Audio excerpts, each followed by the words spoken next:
Bonjour à tous et bienvenue sur Force Naturelle. Force Naturelle, c'est la chaîne YouTube française où l'on voit ensemble les grands principes du vivant et de la santé, afin de répondre à des problématiques modernes. Nous utilisons toujours des moyens simples, pratiques, faciles à mettre en œuvre, des moyens qui sont toujours naturels et toujours efficaces. En parlant de problématiques modernes, j'aimerais aujourd'hui que l'on parle des inconforts et troubles digestifs. C'est un sujet qui peut faire rire ou sourire certains, mais j'estime que c'est un sujet qui est, d'une part, qui n'est pas assez abordé, et d'autre part, un sujet qui est très préoccupant et qui touche, comme nous allons le voir, de plus en plus de personnes. Alors, quels sont les troubles et les inconforts digestifs? Nous allons déjà les définir. Les troubles et les inconforts digestifs vont être tout ce qui touche la sphère digestive et qui amène un sentiment de mal-être. Parmi ces inconforts et troubles, nous pouvons citer en signes et symptômes des gaz, des flatulences, des reflux gastro-œsophagiens, des gastrites. Nous pouvons citer aussi tout ce qui va être diarrhée, constipation. Et voilà, il y en a encore d'autres, mais voilà les principaux auxquels je pense. Alors pour parler de chiffres, ces troubles et inconforts, ils touchent de plus en plus de personnes. C'est vraiment une problématique, comme je l'ai dit, qui est moderne, qui est propre à une société donc, de surconsommation, une société de personnes qui sont absentes de leur corps, si je pourrais dire, qui ne sont pas reliées et connectées à leur corps, à leurs besoins et à la nature. Ces troubles touchent, pour ce qui est des Français, ils touchent un Français sur deux. Un Français sur deux a au moins un trouble ou un inconfort digestif au quotidien. C'est quelque chose qui est énorme. Je ne sais pas vous, mais moi je trouve ce chiffre énorme et alarmant. Et voilà, c'est quelque chose qui s'explique quand même avec la vieillesse, pardon. Lorsque l'on va vieillir, on va être de plus en plus sujet à tout type de maladie, car on peut bien vieillir, mieux vieillir, c'est même un devoir. Mais on vieillit inévitablement. Et donc on a de plus en plus de problèmes métaboliques qui vont apparaître. C'est quelque chose qui est logique. Là où il y a un problème, une réelle problématique, c'est que ce sujet touche de plus en plus de jeunes personnes. On a des personnes qui sont dans la trentaine, dans la vingtaine, et même des adolescents et des enfants qui souffrent de troubles et d'inconfort digestif. C'est selon moi quelque chose de très préoccupant. Ces troubles et ces inconforts digestifs, ils peuvent être passagers, ils peuvent être on peut ne pas leur prêter de grande importance, pardon, et ça peut être vrai pour certains d'entre eux, mais la problématique, comme toujours, va être lorsque ces problèmes deviennent chroniques, et lorsque ces problèmes s'accumulent. À ce moment, on entre dans ce qu'on appelle un cercle vicieux, et là j'ouvre une parenthèse, il faut que je définisse deux termes pour vous expliquer la suite. Alors nous avons d'une part ce que l'on appelle la force centrifuge, à savoir une force qui va aller, donc la force centrifuge c'est de l'intérieur vers l'extérieur, et une force centripète, à savoir de l'extérieur vers l'intérieur. En naturopathie, en médecine traditionnelle, on admet que la force vitale va être justement cette force qui va donc faire battre le corps, donner cette vie en fait aux cellules. Mais cette force va également nous permettre, lorsqu'il y a maladie, de sortir cette maladie hors du corps. Elle va donc exercer une force centrifuge. La maladie va toujours aller de l'intérieur vers l'extérieur. Simplement, lorsqu'il y a accumulation, chronicité, cette force vitale peut amener à s'épuiser. Et à ce moment, on entre plutôt dans ce que l'on appelle une force centripète. Dit plus simplement, la maladie va aller de l'extérieur vers l'intérieur, à savoir de l'extérieur vers les liquides par exemple extracellulaires pour ensuite aller dans les cellules. Et à ce moment, c'est une toute autre problématique, car quand les cellules sont malades, ce sont les tissus et les organes qui sont malades, qui sont dysfonctionnels. Et là, c'est la porte ouverte à beaucoup de problèmes. Je ferme cette parenthèse maintenant. Donc voilà, je ferme cette parenthèse et nous pouvons revenir au sujet des inconforts et troubles digestifs. Alors, quand il y a chronicité et accumulation, on entre, comme je l'ai dit, dans un cercle vicieux, un mouvement centripète, et à ce moment, le problème va être de plus en plus ancré dans le corps. Et on arrive alors à des maladies que l'on appelle chroniques, des maladies auto-immunes et des organes qui sont lésés et dysfonctionnels. Donc parmi ces maladies digestives encore, parce qu'on reste dans le sujet de la sphère digestive, nous pouvons citer les maladies de Crohn, les syndromes du côlon ou de l'intestin irritable, de grosses gastrites, de gros ulcères, des foies et des vésicules biliaires, lésés, fatigués, qui ne fonctionnent même plus bien. Voilà, donc il y en a d'autres, mais je vous ai cité celle-là. Ces maladies sont extrêmement préoccupantes et elles jouent vraiment sur le quotidien de l'individu. Donc ces maladies chroniques et auto-immunes sont extrêmement préoccupantes et elles vont avoir des conséquences néfastes pour l'individu. Parmi ces conséquences, nous pouvons citer par exemple toute la sphère digestive qui va être atteinte. C'est logique, si on a des problèmes au niveau de la sphère digestive, on va observer de grosses répercussions au niveau du travail de cette sphère digestive. On peut donc citer principalement une mauvaise digestion, une mauvaise absorption et une mauvaise assimilation des nutriments. Et à ce moment, on entre dans des grosses carences qui peuvent être très dangereuses. On peut citer par exemple une carence en protéines. Si on n'arrive plus à digérer les protéines, nous avons donc un défaut d'assimilation des acides aminés. Et on sait que les acides aminés et les protéines forment vraiment la matrice structurelle, entre autres, de notre corps. Elles ont d'autres fonctions, mais on a cette fonction de structure, en fait, qui va être là. Et par exemple, un symptôme une maladie qui peut être la conséquence de cette malabsorption de protéines, c'est l'ostéoporose. Les os, on sait que c'est une matrice osseuse, donc une matrice protéique, qui forme les os. Et donc un défaut d'acide aminé va entraîner des os fragiles. Donc voilà. Nous pouvons maintenant passer aux autres conséquences. Donc assez logiquement, on peut citer un mal-être certain, donc d'abord physique et ensuite psycho-émotionnel, qui va se répercuter chez l'individu. On a également donc des contraintes sociales. Lorsqu'on doit aller tout le temps aux toilettes, on ne peut pas vraiment sortir de chez soi, c'est des contraintes énormes, que ce soit pour la vie au travail, pour la vie familiale, même pour aller aux courses et tout. Je ne connais personnellement pas de personne, à part dans mon travail, mais personnellement, je n'ai pas de personnes dans mon entourage qui sont atteints de tels troubles, mais je pense que ça doit être une véritable contrainte au quotidien, quelque chose de très pénible à vivre. En conséquence, nous pouvons aussi citer une fatigue de l'organisme, car lorsqu'on doit aller tout le temps aux toilettes, ou lorsqu'on est en constante inflammation, par exemple, l'organisme est de manière surfatigué. D'ailleurs, si vous voulez plus comprendre sur la fatigue, que l'on appelle aussi asthénie, je vous invite à visualiser la première vidéo de cette chaîne. C'est une première vidéo que j'ai faite où j'aborde ce qu'est l'asthénie, quelles sont les causes, les conséquences et comment y remédier au quotidien. Donc je vous invite à voir cette vidéo. Vous n'avez qu'à aller sur ma chaîne YouTube et vous la trouverez facilement. Voilà, je ferme cette parenthèse. Nous pouvons donc voilà un corps fatigué, donc un métabolisme fatigué. On va avoir également un système immunitaire fatigué.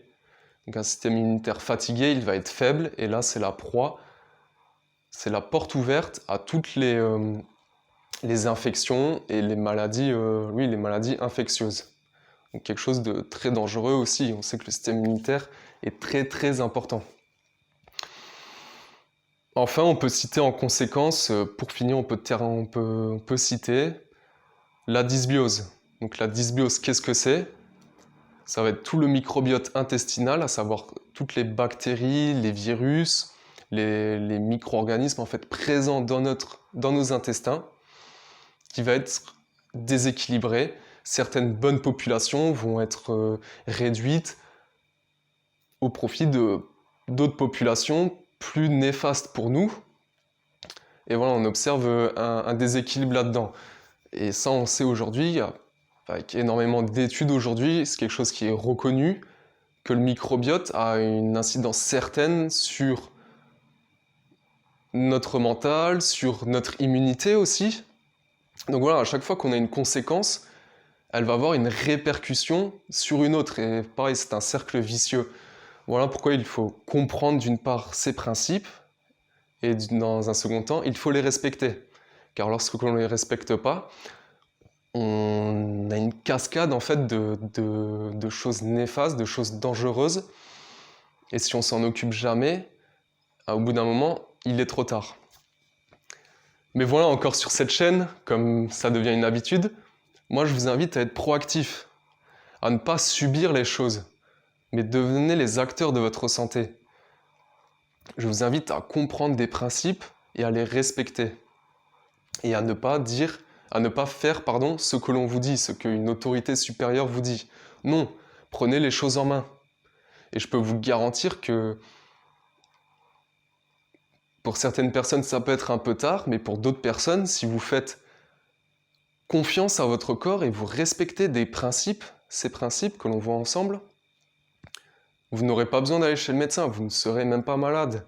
Et plus que ça, vous ne penserez même pas à la maladie, mais vous penserez à d'autres choses, à utiliser votre corps d'une manière dans laquelle vous ne l'auriez jamais soupçonné.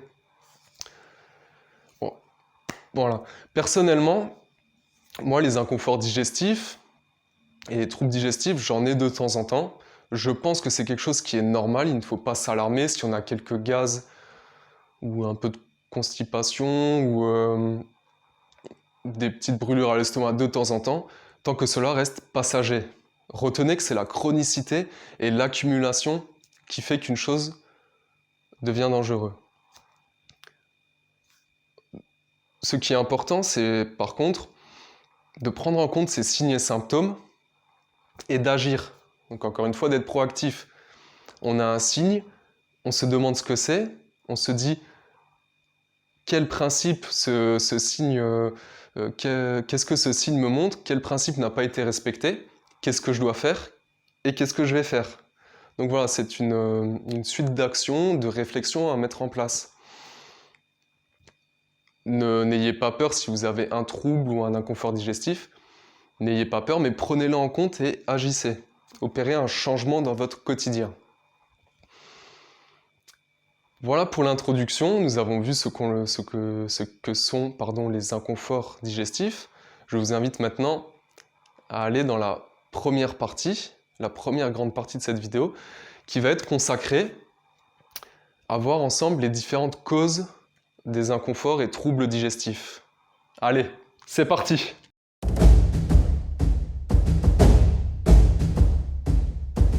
Donc nous pouvons maintenant aborder la première partie de cette vidéo, à savoir quelles sont les causes des inconforts et des troubles digestifs. Car en naturopathie et en médecine traditionnelle, on s'intéresse surtout aux causes des déséquilibres et de la maladie.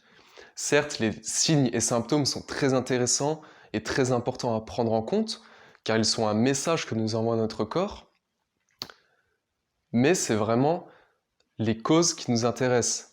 Si l'on veut soigner un déséquilibre ou remédier à un trouble, une maladie, il faut traiter la cause. Retenez bien ceci, c'est très important.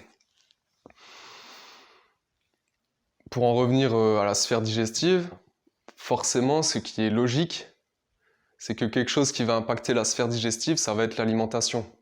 Le premier facteur des troubles et des inconforts digestifs, ça va être une alimentation qui va être tout simplement inadaptée. Donc une alimentation inadaptée, ça va être surtout la consommation de produits transformés. Les produits transformés, ce qu'il faut savoir, c'est que c'est quelque chose qui n'est pas naturel. Les produits transformés, c'est quelque chose que les industriels et que les entreprises, les industries mettent dedans. Ils mettent dedans tout un tas de choses pour baisser leurs coûts, pour vous rendre addictif, pour colorer tout ça, pour apporter un bon goût. Mais dites-vous bien que c'est quelque chose qui est complètement artificiel. Donc je vais quand même vous citer les principales saloperies qu'on met dedans, à savoir du sucre raffiné, du sel raffiné, des graisses trans, des mauvaises graisses. Qu'est-ce qu'on a encore dans les produits raffinés? On a des pesticides, des nanoparticules, des édulcorants, des conservateurs. Mais voilà, il y a certainement encore d'autres choses très néfastes. Mais je ne vais pas développer ça. Dites-vous simplement que les produits transformés, c'est un poison. C'est quelque chose qu'il faut bannir ou réduire au maximum de son alimentation. C'est quelque chose qui n'est pas naturel. Un produit transformé, votre corps, en fait, il ne saura pas comment le traiter. Votre corps, c'est quelque chose qui est super intelligent et qui a mis des millions d'années à se développer. Le corps a mis des millions d'années à pouvoir découper en morceaux, en fait, tous les aliments que l'on devrait consommer. Le corps ne peut pas...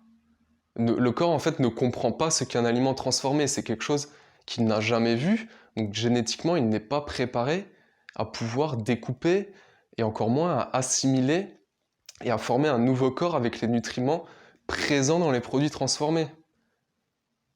Je ne sais pas si vous me suivez ici, mais pour moi, c'est quelque chose qui est vraiment logique. Un produit transformé, ce n'est pas naturel, et notre corps ne sait même pas comment l'utiliser. Donc, mis à part ça, il ne fait pas que passer, mais il peut entrer dans le corps, donc une fois qu'il est découpé et quand même plus ou moins assimilé, ça va créer des gros problèmes. Donc les graisses trans, on sait aujourd'hui que c'est quelque chose qui ne sert à rien d'une part et qui est très dangereux pour l'organisme. Et tout ce qui est justement cholestérol et les maladies que l'on met sur le dos des graisses saturées, on devrait plutôt se pencher sur les graisses trans, sur les sucres raffinés, sur le sel raffiné qui cause aussi des troubles cardiovasculaires. Voilà, c'est vraiment, je vous invite à changer de paradigme et pourquoi pas, en nouvelle résolution de cette année 2023, à bannir ces produits transformés. Ou si vraiment vous les aimez, vous les adorez, ce que je peux pas vraiment comprendre, si vous les adorez, faites-en 1 ou 2 fois par semaine. Vous en consommez 1 ou 2 fois par semaine. Mais le reste du temps, dites-vous que c'est quelque chose qui est toxique pour votre corps. Pour rester sur l'alimentation, on peut aussi citer les aliments acidifiants ou acides. Donc les aliments acidifiants et acides, ils vont impacter le pH du corps et surtout le pH des muqueuses. Le pH des muqueuses, et ils vont impacter le microbiote intestinal. On sait que le microbiote, donc voilà, on l'a déjà un petit peu présenté, c'est des populations de bactéries qui nécessitent un certain environnement, donc un certain pH en fait, une certaine température, un certain pH, sûrement un certain taux d'humidité, je ne sais pas, mais il y a énormément de paramètres environnementaux dont ils ont besoin pour survivre. Si on dérègle tout cela, et si on met dans notre corps des choses qui n'ont pas à y être, comme je sais pas, par exemple trop de café, trop de soda,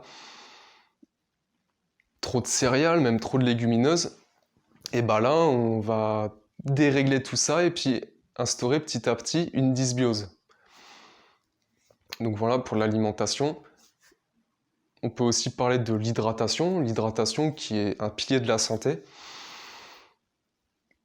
Une déshydratation va également modifier tout l'intérieur de ces muqueuses, de ce microbiote, et peut amener à des troubles et inconforts digestifs comme une constipation par exemple. Rien que sur l'aspect mécanique de la chose cette fois. Un facteur qui est aussi plutôt important et dont on ne parle pas assez, mais quand même de plus en plus, ça va être la consommation de médicaments. Donc pour les médicaments, je vais principalement citer les antibiotiques, comme leur nom l'indique, pardon, ils sont anti-vie. Un antibiotique, c'est quelque chose qui est anti-vie. Un antibiotique va donc va avoir pour fonction pure et simple de supprimer les micro-organismes présents dans le corps. Ça peut sembler donc je ne dis pas de ne pas en consommer, car ils peuvent sauver la vie dans certains cas, mais c'est à consommer avec beaucoup de précautions. Si vous voulez une petite métaphore, donc on peut prendre en image par exemple trois nations qui vont se faire la guerre, deux sont alliés contre une autre. Parmi ces deux alliés, donc on a une nation qui va faire la guerre à l'autre, et l'autre nation, donc on pourrait qualifier de plus grande nation, va regarder ces deux nations se faire la guerre et va bombarder les deux camps. Il va bombarder les deux camps et ce camp va se dire ok, moi j'ai gagné parce que mon ennemi est mort. Mais il a aussi tué son allié. Et c'est ce qui se passe avec les antibiotiques. Lorsque vous prenez des antibiotiques, vous tuez certes donc les micro-organismes délétères qui ne vous intéressent pas, qui vous causent la maladie, mais vous tuez également toutes les bonnes bactéries de votre corps. Donc vraiment, vous mettez une bombe nucléaire là-dedans, et vous ne savez pas s'il faut être content parce que vous avez tué votre ennemi, ou s'il faut être aussi malheureux parce que vous avez tué votre allié. Voilà, les antibiotiques, c'est quelque chose à manier avec précaution. Et ce qui est encore plus dangereux, c'est quand on donne des antibiotiques à des enfants, à des personnes en bas âge. Encore une fois, ça peut sauver la vie, et je ne dis pas de ne pas en consommer, mais il ne faut pas en consommer de manière légère, de manière inconsciente. Car un enfant auquel on donne beaucoup d'antibiotiques va avoir donc une flore digestive, une flore intestinale qui va être impactée toute sa vie. Et une dysbiose en fait dès l'enfance, ça va causer énormément de soucis sur tous les plans de l'individu. On va avoir son niveau psycho-émotionnel qui va s'en trouver impacté, on va avoir sa structure corporelle, parce que s'il va être en carence de nutriments, de micronutriments, tout son corps va changer. Il peut par exemple avoir une incapacité à bien se développer au niveau osseux, au niveau musculaire, au niveau nerveux. Et il peut avoir des troubles d'immunité aussi. C'est vraiment tout l'individu qui va être impacté pour toute sa vie. Donc en tant que parent, je vous invite non pas à ne plus consommer d'antibiotiques et à ne plus en donner à vos enfants, mais à y réfléchir vraiment, non pas à 2 fois, mais peut-être à 10 fois avant d'en procurer. Il y a peut-être des autres solutions. Parmi les médicaments, on peut aussi citer les AINS, les anti-inflammatoires non stéroïdiens.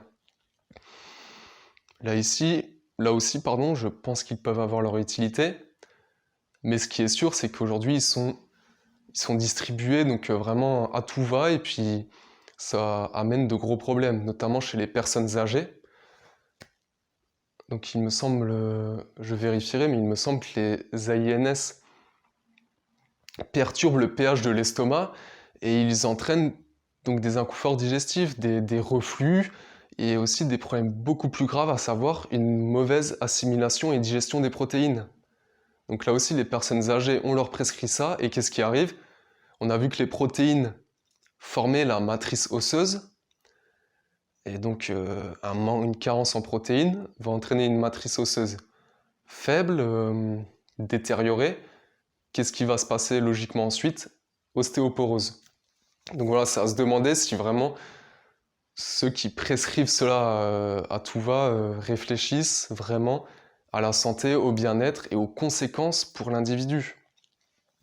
Encore une fois, je ne dis pas de ne pas consommer de médicaments, je vous demande d'y réfléchir à plusieurs fois avant d'en consommer. Il y a peut-être des alternatives qui existent, mais je ne vous dis pas de ne pas en consommer. Le stress est aussi un gros facteur d'inconfort digestif. Le stress, je ne vais pas m'y attarder ici, C'est quelque chose qui peut se ressentir donc au travail surtout, dans le quotidien, si on habite une grande ville, dans les transports en commun, qui peut se retrouver dans la famille aussi s'il y a un mauvais environnement. Et aussi quelque chose dont on ne parle pas assez et qui est trop négligé, surtout par les Français, c'est le sommeil. Le sommeil va permettre de se réparer et de lutter contre le stress. Forcément, si on est fatigué, on va être stressé, c'est ça que je veux dire. Si on est fatigué, on n'arrivera pas à s'adapter plutôt au stress. Donc pensez à votre sommeil, on y reviendra dans la partie suivante de cette vidéo. Et enfin, en facteur, donc en cause des troubles et inconforts digestifs, on pourrait citer un manque de mouvement et un manque, oui, pas un manque, mais une mauvaise respiration. Une respiration trop superficielle. Donc déjà, pour tout savoir sur la respiration, ou presque tout, je vous invite à visualiser ma dernière vidéo, donc la 3e vidéo de cette chaîne. Vous trouverez le lien facilement sur ma chaîne YouTube. Cette vidéo parle de la respiration, donc en long, en large et en travers. Je vous invite à la regarder. Mais sachez qu'une trop petite respiration ne va pas une respiration trop superficielle en fait, ne va pas masser les organes, ne va pas maximiser ou optimiser le métabolisme. Et pareil pour un manque d'activité physique. L'activité physique va permettre d'optimiser le corps et le métabolisme, en fait, de le rendre puissant. Et donc avec une trop petite activité physique, on ne peut pas avoir un métabolisme puissant, les organes ne vont pas être massés, et cela peut jouer sur la sphère digestive. Voilà pour les facteurs qui amènent aux inconforts et aux troubles digestifs. Et je vous invite maintenant à passer à la 2e partie de cette vidéo. On y va!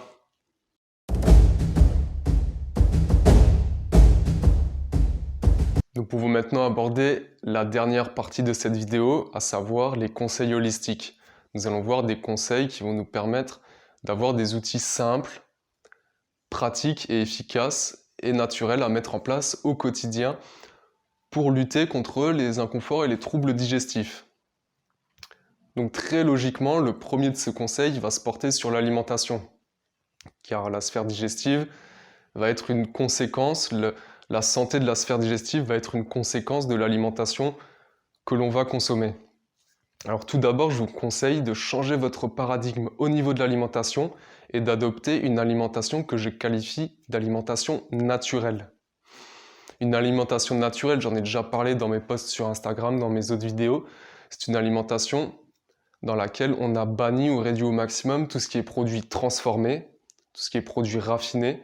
C'est une alimentation qui est composée essentiellement de produits bruts, de produits locaux et biologiques dans l'idéal. C'est une alimentation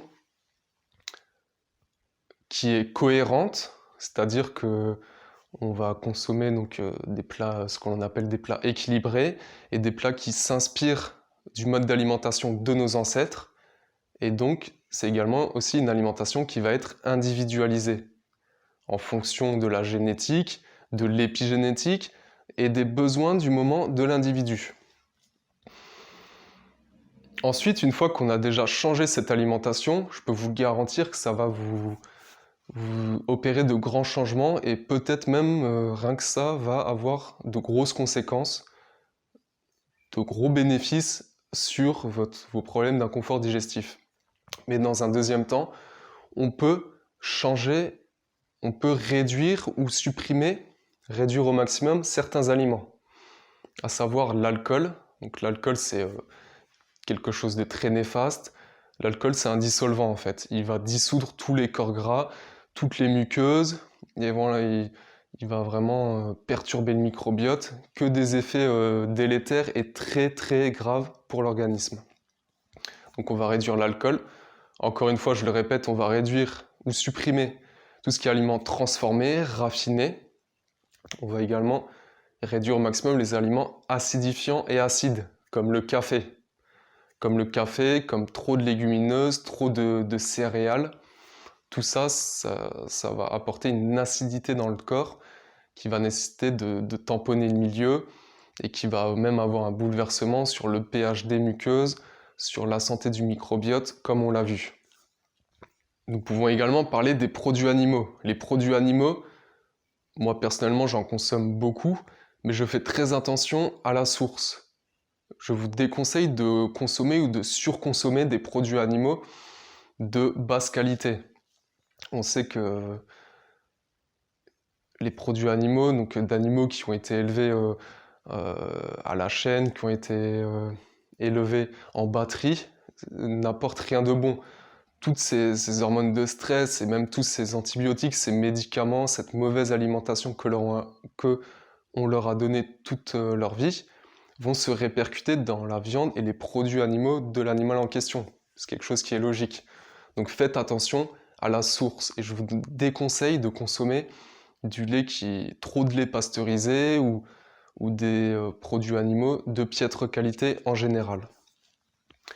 Donc une fois qu'on a vraiment changé son paradigme sur l'alimentation dans un premier temps et adopté une alimentation naturelle, on a dans un deuxième temps supprimé certains aliments néfastes et dans un troisième temps, je vous invite à pourquoi pas ajouter quelques aliments intéressants dans votre diète. Parmi ces aliments, on peut citer donc le vinaigre de cidre qui a des effets incroyables sur le corps. Il permet une meilleure digestion, il permet de lutter contre tout ce qui va être reflux gastrique ou brûlure à l'estomac. Il permet même de réguler la glycémie. Voilà, beaucoup d'avantages pour le vinaigre de cidre. Je vous invite à vous renseigner à ce sujet. Il y a aussi le bicarbonate de soude qui est connu pour aider à la digestion, donc qui peut être aussi intéressant. Nous avons la pomme qui est un aliment super accessible, qui peut être local partout en France. La pomme possède une molécule que l'on appelle la pectine, qui permet justement d'avoir un effet comme un pansement sur l'estomac. Et en parlant de pansement, je pense aussi donc justement aux graines de chia, en fait ce qu'on appelle des fibres solubles, donc qui sont présentes dans les graines de chia, qui sont présentes dans les graines de plantain. C'est aussi quelque chose que vous pouvez consommer.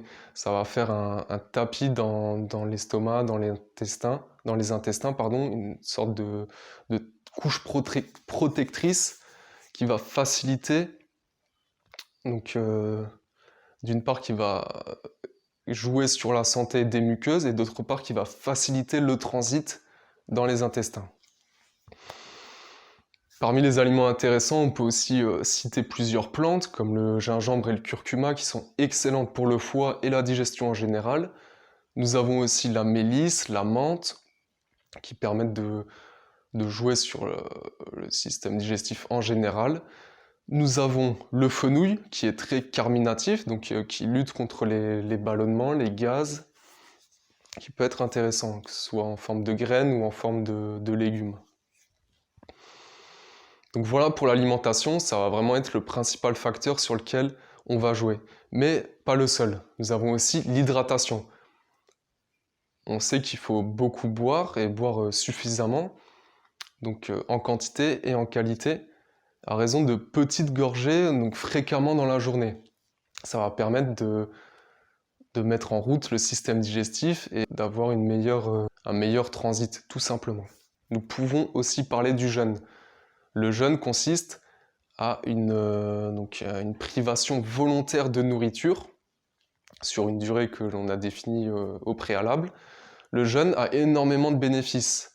Parmi ces bénéfices, donc on a déjà un repos du système digestif, donc il va pouvoir se réparer, les muqueuses vont pouvoir se réparer, le microbiote va pouvoir se rééquilibrer, et toutes les bactéries en fait et les micro-organismes délétères qui se nourrissaient de notre mauvaise alimentation vont être privés de cette alimentation, de leurs nutriments, et ils vont dépérir au profit de bonnes bactéries qui vont venir repeupler le tube digestif. Mais le jeûne a énormément d'autres vertus. Il permet de réparer le corps en général. Donc, je ne vais pas m'y attarder dans cette vidéo, mais je pense que je ferai plusieurs vidéos sur le jeûne parce que c'est vraiment un outil vraiment incroyable et très intéressant. Nous avons aussi, donc, comme nous l'avons dit, plutôt la respiration. Là, je vous invite à voir ma dernière vidéo et de pratiquer des respirations complètes, des respirations nasales et conscientes. afin de mettre en route toute cette sphère digestive, de masser les organes et aussi d'élever son métabolisme pour avoir une plus forte demande et tout simplement un corps qui fonctionne mieux en général. Pareil pour l'activité physique. Pratiquer une activité physique au quotidien, une activité physique adaptée à tous. Cela va permettre aussi de masser les organes, d'augmenter son métabolisme, d'avoir un corps plus efficient, plus efficace et en meilleure santé. Et donc, une sphère digestive en meilleure santé également. Enfin, pour lutter contre le stress, donc là on a plusieurs pratiques, comme la méditation, le sport aussi, la respiration, donc comme j'en ai parlé. Nous pouvons aussi mettre des routines de relaxation, et aussi s'occuper du sommeil, car le sommeil est quelque chose de très important, comme on l'a vu. C'est même, je pense, l'outil le plus important que nous ayons pour pouvoir nous réparer, nous régénérer. Donc faites attention à votre sommeil, ayez un sommeil en qualité, en quantité. Faites attention à vos horaires de coucher, les conditions dans lesquelles vous vous couchez et dans les conditions dans lesquelles vous vous levez. C'est aussi très important, mais c'est même aussi important que votre sommeil de manière générale. Et enfin, pour rester dans tout ce qui est lutte contre le stress, nous pouvons parler du mindset, donc de l'état d'esprit. Là aussi, je ferai sûrement une ou plusieurs vidéos à ce sujet, mais essayez de changer votre état d'esprit pour lutter contre le stress. Il faut changer de paradigme. Donc voilà pour les principaux conseils et les principaux outils que je vous invite à mettre en place dans votre quotidien. Encore une fois, ces outils sont basiques, ils répondent aux piliers de la santé, mais ils ont énormément de répercussions positives si on respecte ces outils qui découlent des grands principes du vivant.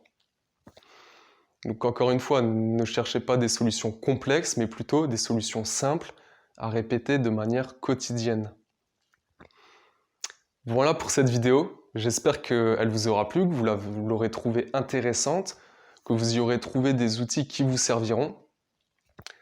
Si cette vidéo vous a plu ou si vous pensez qu'elle peut aider quelqu'un de votre entourage, je vous invite à liker, à commenter, à partager et à vous abonner. Cela montrera votre soutien et votre intérêt. Je vous donne rendez-vous dans une quinzaine de jours pour une nouvelle vidéo.